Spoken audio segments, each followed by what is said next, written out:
வணக்கம் நண்பர்களே, வந்துட்டு வந்த சாப்பாடு பாருங்க. அப்பளம், பூந்தி, பஜ்ஜி, பூரி, இது ரைட்டு மோர் வந்து சாப்பிட்டுட்டு இருப்போம். வாங்க நீங்களும் சாப்பிட. இன்னைக்கு ஹனுமன் ஜெயந்தியில், ஸோ அதனால் அன்னதானம் கொஞ்சம் எல்லாத்தையும் சாப்பிட்டு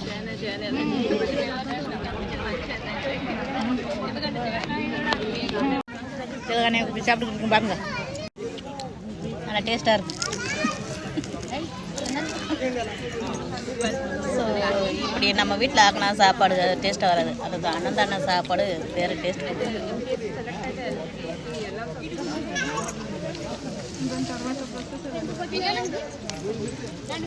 பஜ்ஜி